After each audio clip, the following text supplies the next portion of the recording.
Does it make a difference what type of primer you use on the wall? Absolutely. Now, because there's water stains on the wall, I want to use a product that will cover stains, and this is a good product. Kills, it's called. And this is a latex primer. You don't want to use an oil because on the walls there's latex paint, and this is clean up with just soap and water. And this is called Kills 2. Now there's 2 or 3 different types of Kills, and there's other types of primers. You don't have to use this one, but you want to get something that's going to cover water stains and marks and that kind of thing. You don't want to get just a regular primer from the hardware store. If you do that, you can put 10 coats of primer on the wall, and every time you do that, that mark right there is going to bleed right through if you don't use a primer that will cover up water stains.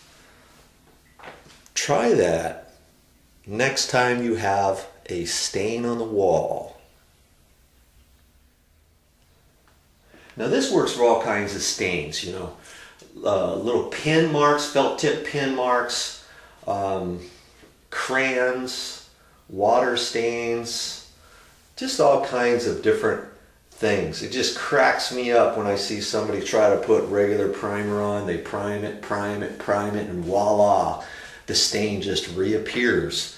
It's just something inside the pigment and the mix if you don't get the right stuff. So that's why I'm going to use this Kills. Now this Kills product, like I say, there's about three different ones of the Kills, and you want to get like a low odor one. We're inside a condo, and if you get the wrong types of Kills, it stinks. And so does lots of primers because it's so potent, you know. So look and make a decision. Now if you're working somewhere where it's nice and aerated, or nobody's living in there and you're just doing some painting and you're going to let it air it out for a week or so and there's nobody in there, then fine. But if you're gonna do it inside your house, try a primer that is a low odor primer. That's why we're going to use this.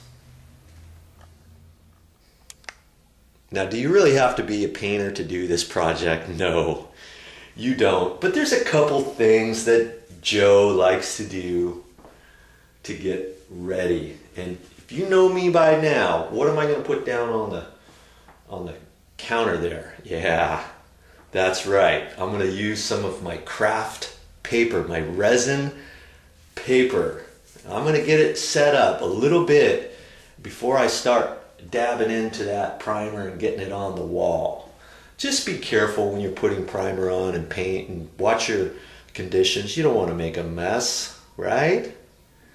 So a few minutes worth of your time is golden.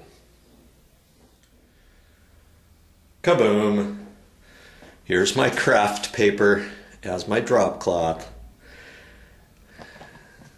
And I just kept it on the roll. I've got a little roll there that I've used before, so when I get done, I'm going to carefully pull this up and I'm going to roll it up, and I can still reuse this if I want, or I can just cut it off down there and save the rest of the roll. Man, I like this stuff.